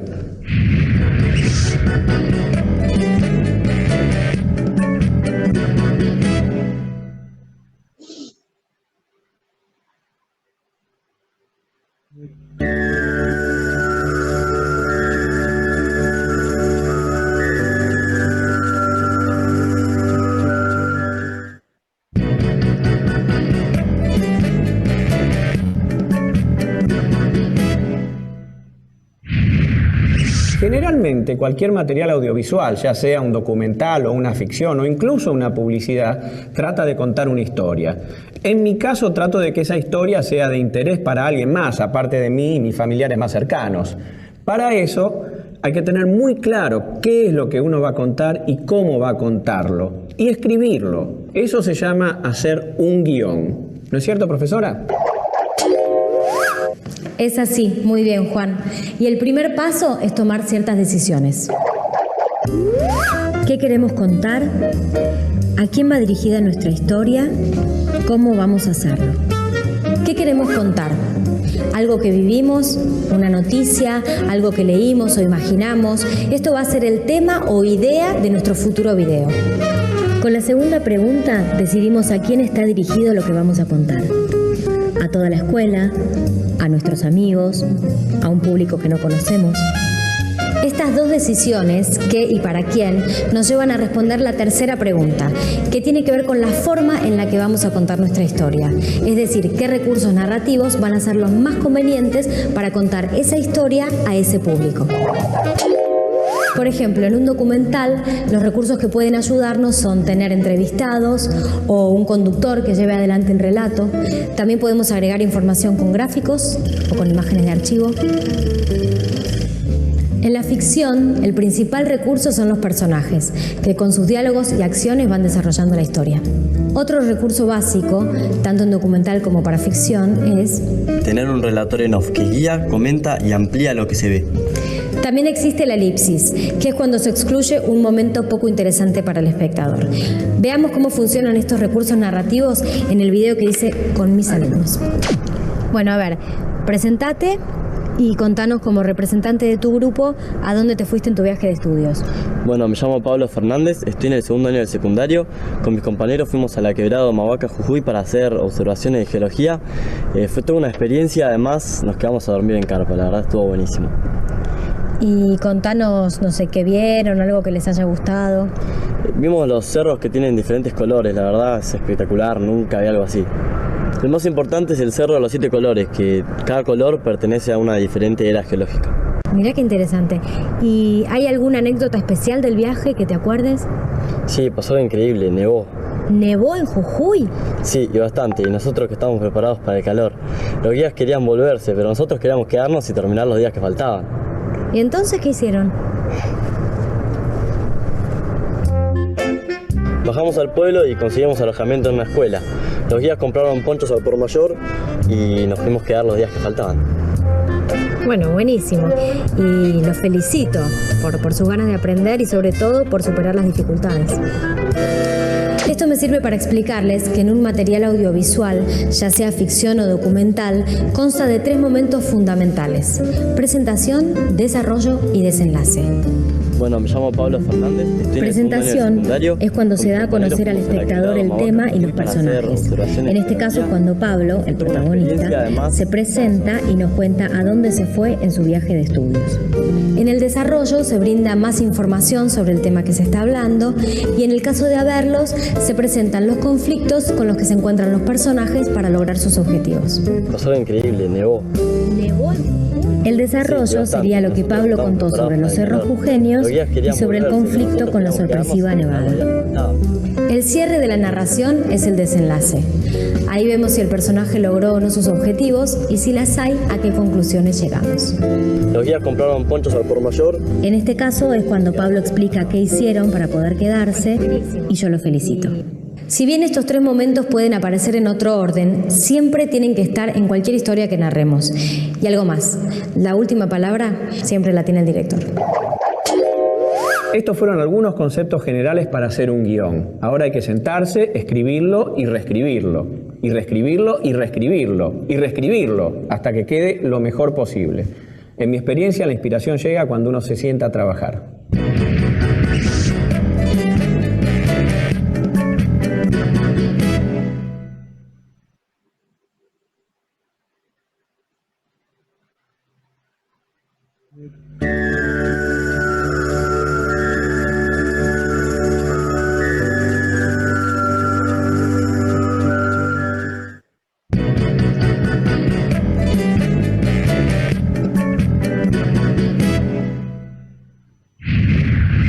Parece obvio, pero para filmar es necesario que los objetos, personas y lugares estén iluminados de manera tal que la imagen sea visible y expresiva al mismo tiempo.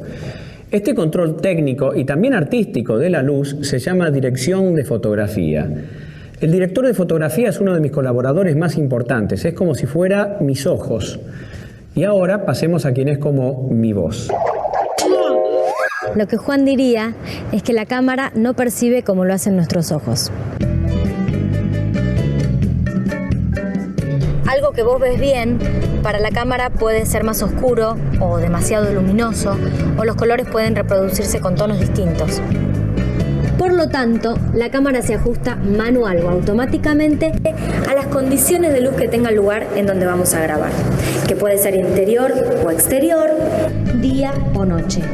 Pero por más que la cámara se adapte a las condiciones lumínicas del lugar en donde vamos a grabar, la cantidad de luz que tengamos va a determinar la calidad de la imagen.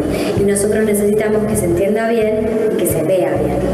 Por eso, y sobre todo en un documental, es muy importante tener las mejores condiciones de luz que podamos tener.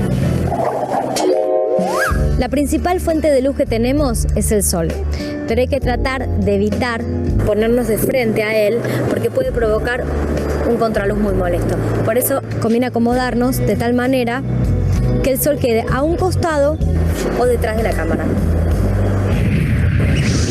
Y si la escena está ubicada en la sombra, simplemente hace que las personas se muevan hacia donde está la luz. Si aún estando la luz, los ojos o alguna otra parte de la persona aparece oscura, te podés ayudar con un telgopor, porque la luz que refleje va a rellenar las zonas oscuras. Cuando grabas en un interior, intenta que la situación que querés registrar suceda lo más cerca posible de la fuente de luz, ya sea una luz de techo, un velador o una ventana. Pero ten mucho cuidado con los contraluces, por ejemplo cuando la cámara está enfrente a una ventana por donde entra mucha luz del sol. Como Juan dijo, no solo se ilumina para que se vea bien, sino también para crear climas que ayuden a contar nuestra historia, al darle cierta expresividad a la imagen. Según cómo iluminemos, podemos crear un ambiente tétrico o de terror, o alegre y festivo, o simple y natural como para una entrevista. Vos podés experimentar hasta encontrar el clima que más va con la necesidad expresiva de tu relato. Y durante la filmación, presta atención a la continuidad de luz. Esto es, que entre plano y plano no haya mucha diferencia de la intensidad de luz y de la dirección de la luz. Porque así es como lo hacen los profesionales, ¿no, Juan? Efectivamente, y como todos los rubros técnicos, la iluminación debe estar en función de la historia que contemos, pero además puede agregarle un extra a la imagen, belleza. No te preocupes, yo sé que parece complicado, pero siguiendo estas pautas, iluminarte va a ser más fácil.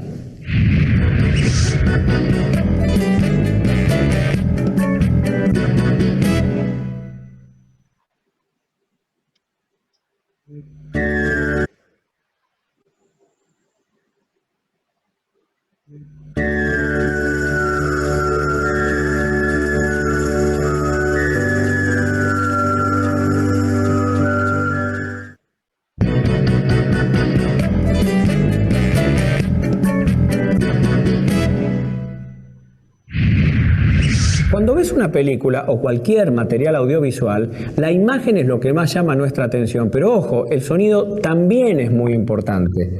no solamente para los diálogos, sino también para generar climas y transmitir emociones. Por eso es muy importante que lo trabajemos ya desde la grabación de nuestro video.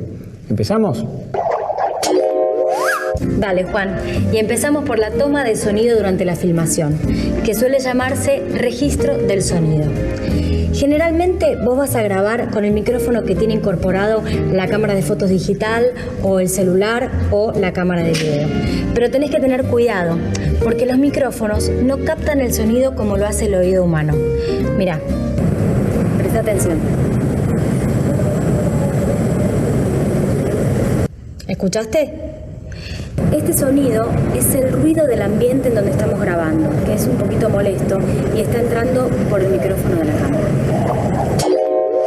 Los micrófonos, a diferencia del oído humano, no pueden seleccionar un sonido.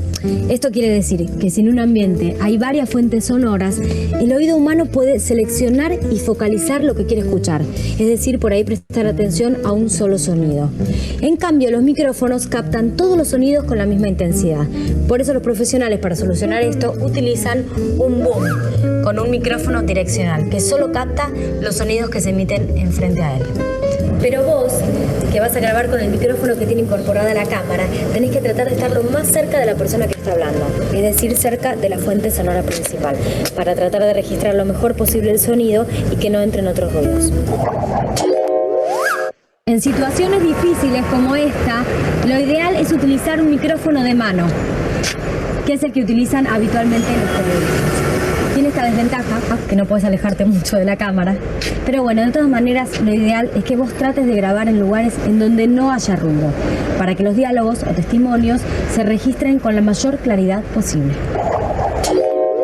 La mejor manera de supervisar cómo se está grabando el sonido es monitorear usando auriculares.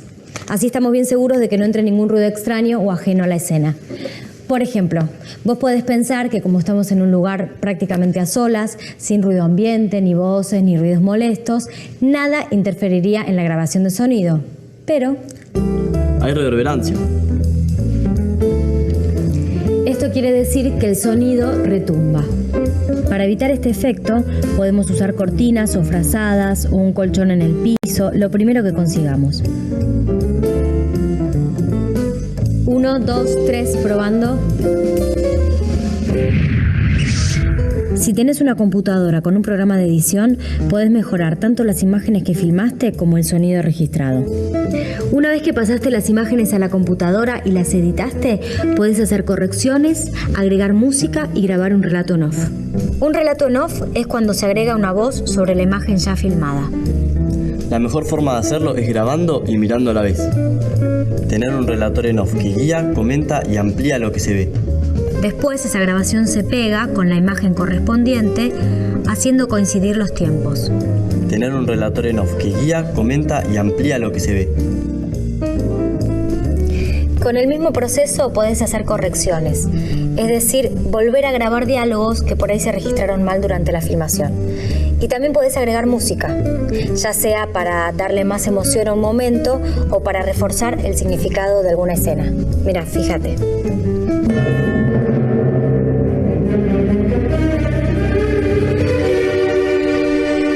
Con esa música parece que nos fuéramos a pelear.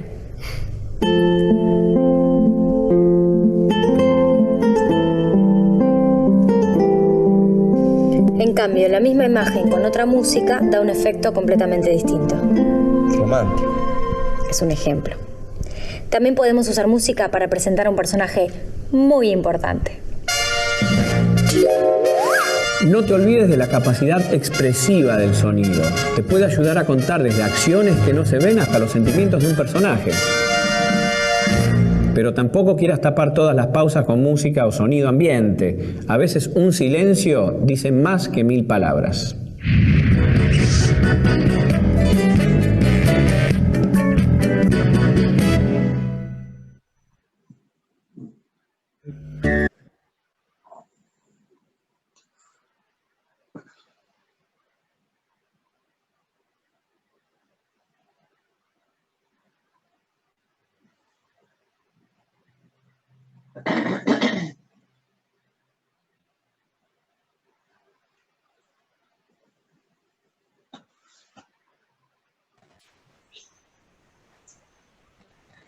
Estás muteada, ¿eh? Sí, lo sé.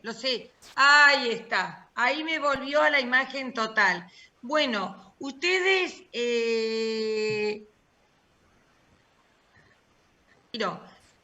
habrán visto que estos videos son muy sencillos, adaptados para chicos del secundario que quieran hacer una película. Pero a mí lo que me pareció importante demostrar es la importancia del guión, de la luz, del sonido y de los planos de la cámara, que nosotros lo habíamos visto en un PowerPoint, pero filmado así, con ejemplos breves y sencillos, me pareció más didáctico, ¿sí? Lo que no sé si me parece que no nos alcanza para el cuento de Saer. Faltan 7 minutos. Si ustedes quieren, leo el cuento de Saer y luego dejamos para la próxima el video. O bien les comento el plan para la próxima clase y luego nos despedimos. Porque hacer a las apuradas el cuento de Saer en forma separada de la película nos va a hacer olvidar un poco la trama o los aspectos muy descriptivos que tiene el cuento de Saer, que es un cuento muy intimista y muy interesante. Sí, la segunda opción está mejor.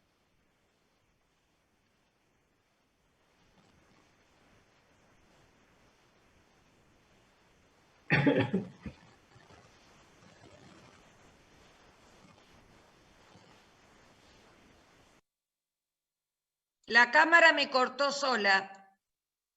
La cámara se fue y volvió. Bueno, les decía que mi plan para la próxima clase, para que podamos aprovechar, se basa en 3 cosas.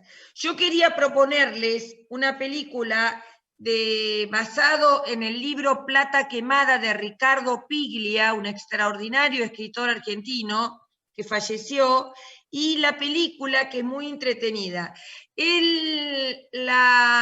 No es solamente entretenida, es una forma muy sencilla de describirla, como entenderán.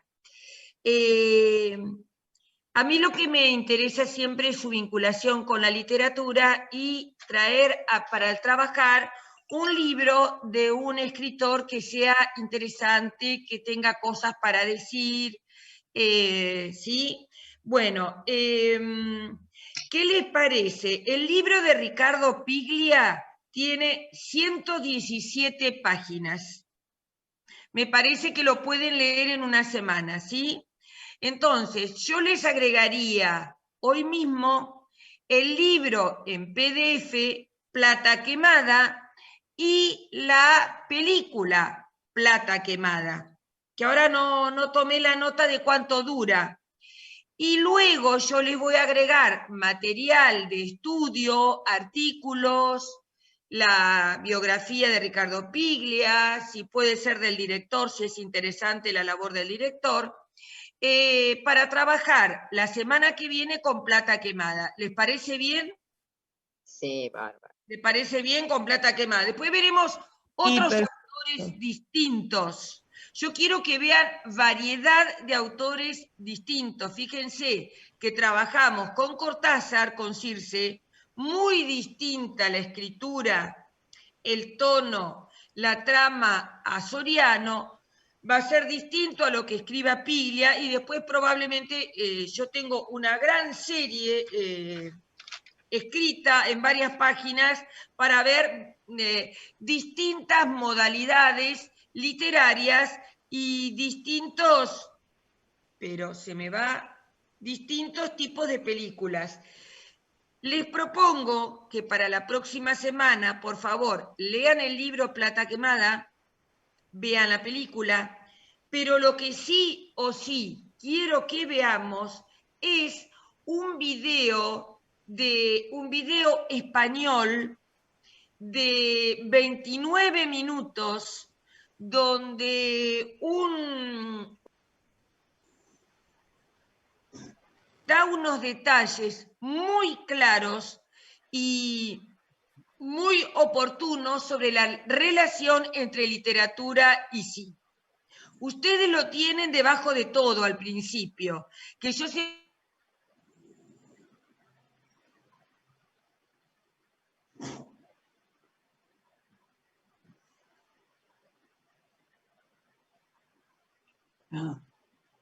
No se escucha, Esther, estás mutada.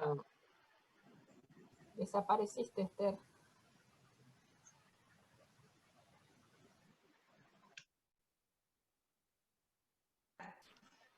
Me volvió a cortar, ya terminamos igual, me volvió a cortar la página de UTN.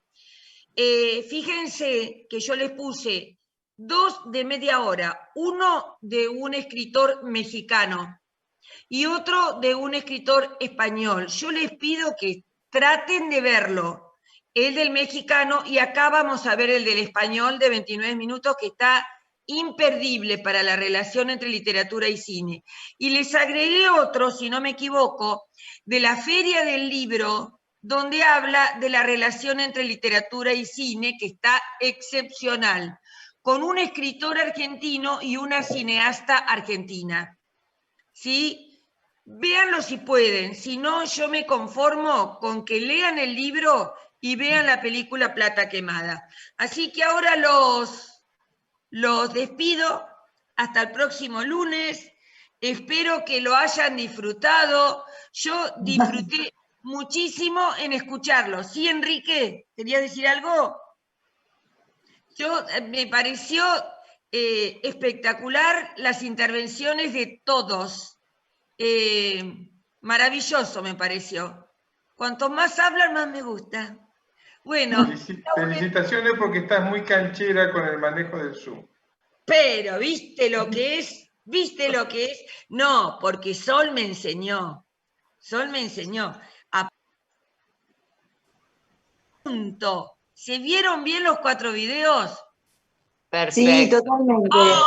Muy bien. ¡Qué maravilla! Sí, muy bien. No saben lo que significa eso para mí. Bueno, gente, un beso muy grande y hasta el próximo lunes. Bueno, gracias. Todos a todos, gracias. Gracias, muchas gracias. Todos los feriados hay clase. Creo que falta otro. No sé cuál lunes es. Debe ser en noviembre. Pero hay clase. Chau. Corta. Gracias. Chao, gracias, Esther.